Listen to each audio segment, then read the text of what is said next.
Hello friends, welcome back to my channel academy of सेंशिया।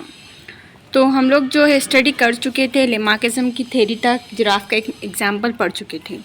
हमारा जो आज का पॉइंट है हेरिडिटरी इवोल्यूशन चैप्टर का, वो है speciation. So here formation of new species of plant and animal is the effect of evolution.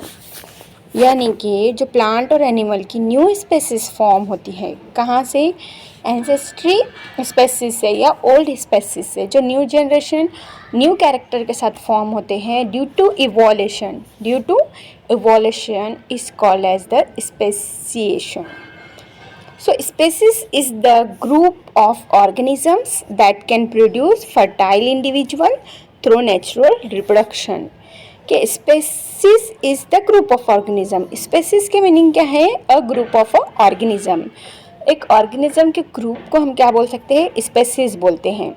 और ये जो पर्टिकुलर टाइप के स्पेसीज होते हैं या ग्रुप ऑफ ऑर्गेनिज्म होता है, ये क्या करते हैं? प्रोड्यूस करते हैं फर्टाइल इंडिविजुअल. यानी कि ऐसे इंडिविजुअल, ऐसे ऑर्गेनिज्म प्रोड्यूस करते हैं जो खुद भी फर्टाइल हो और आगे की जनरेशन को भी क्या करते जाएं? बढ़ाते चले जाएं थ्रू द नेचुरल रिप्रोडक्शन. कौन से प्रोसेस से? नेचुरल रिप्रोडक्शन के प्रोसेस से. Okay, now each species grows in specific geographical condition. जो भी स्पेसीज होगी या जो भी नंबर ऑफ ऑर्गेनिजम्स होंगे वो कहाँ पे रहेंगे? एक स्पेसिफिक जोग्राफिकल कंडीशन में. Geographical condition means air, light, environment, temperature. इस पे डिपेंड होता है कि कहाँ पे कौन सी ऑर्गेनिजम्स क्या है, इवोल्यूट हो रही है या उनके हैबिटेट बना रही है या फिट टू लाइव है. तो उसे हम कहेंगे geographical conditions. Their food, habitat, reproductive ability and traits in different. तो जोग्राफिकल कंडीशंस में क्या क्या इंक्लूड हो सकता है? फूड हो सकता है, हैबिटेट हो सकता है और रिप्रोडक्टिव एबिलिटी भी हो सकती है. So, however, genetic variation is responsible for formation of new species from earlier one. तो इस तरह से जो जेनेटिक वेरिएशन है, जो हेरिडिटरी कैरेक्टर है, जो एक जनरेशन से दूसरे जनरेशन में क्या हो जाते हैं? ट्रांसफ़र होते हैं.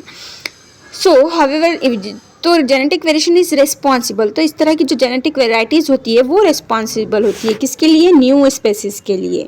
न्यू स्पेसीज़ के लिए फ्रॉम अर्लियर वन. यानी कि जो पुरानी ओल्ड स्पेसीज़ थी वो न्यू स्पेसीज़ में क्या होती है? ट्रांसफ़र होती है due to genetic variation. So geographical and reproductive changes are also responsible. सिर्फ इसमें ओल्ड जनरेशन से न्यू जनरेशन आने में सिर्फ क्या है हमारे पास? जेनेटिक कैरेक्टर्स या जेनेटिक वेरिएशन ही रिस्पॉन्सिबल नहीं है, बल्कि रिप्रोडक्टिव चेंजेस भी रिस्पॉन्सिबल है. उसके साथ साथ जोग्राफिकल कंडीशन भी इसके लिए रिस्पॉन्सिबल है. सिमिलरली जोग्राफिकल और reproductive isolation also leads to speciation. तो जो जोग्राफिकल सिचुएशन होती है, जो इन्वायरमेंटल कंडीशन होती है, वो इस बात को डिसाइड करती है कि कौन सी स्पेसिएशन, कौन सा group of organisms fit to live है और वो स्पेसीज फॉर्म होती है from old species to new species. Shortcut में हम रिवीजन लेते हैं. स्पेसिएशन क्या है? तो it is nothing but a group of organism of the species.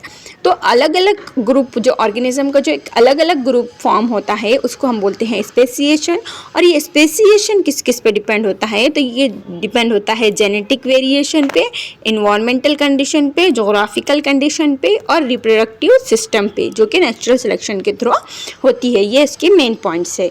Okay, so इस तरह से similarly the geographical and reproductive isolation also leads to speciation.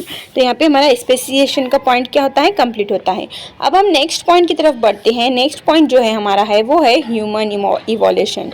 यानी कि इवोल्यूशन तो हम हर चीज़ में, प्लांट्स में देखेंगे, एनिमल्स में देखेंगे, स्पेसिएशन में देखेंगे, ऑर्गेनिजम्स में देखेंगे, लेकिन हमको स्पेशली किसका इवोल्यूशन पढ़ना है?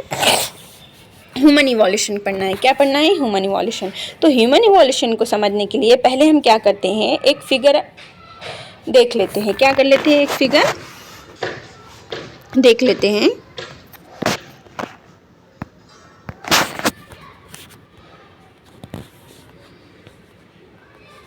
क्या हो गया ऐसे?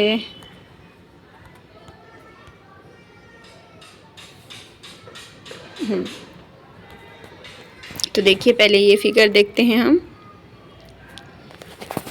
तो इस फिगर में बताया गया है, कहाँ से बताया गया है, देखिए इस फिगर में आपको ईयरली बताया गया है कि जो एशियंट है, ये हमारा एशियंट एनिमल्स है, ठीक है, जिसका नाम था लिमस। उसके बाद आया इजिप्टोथिकस, उसके बाद डेरियोथिकस, उसके बाद रामाथिकस, उसके बाद ऑस्ट्रेलोथिकस, उसके बाद स्किल्ड ह्यूमन डेवलप्ड हुआ, उसके बाद मैन विथ इरेक्ट पोस्चर, उसके बाद नेंडरथल, और उसके बाद क्रोमैग्नोन मैन। तो इस तरह से इनका क्या हुआ, इवोल्यूशन हुआ। तो फर्स्ट वन कौन था, एनिमल लिमस था, और अभी जो है हमारे पास क्या है, वो क्रोमैग्नोन मैन है, या फिर इसके भी आगे है समझो। तो मैन विथ इरेक्ट पोस्चर आपको कहाँ मिल गया, 15,000 साल पहले मिल चुका था। हम 2 मिनट के लिए यहाँ पे रुकते हैं, नेक्स्ट वीडियो में देखेंगे सब कुछ।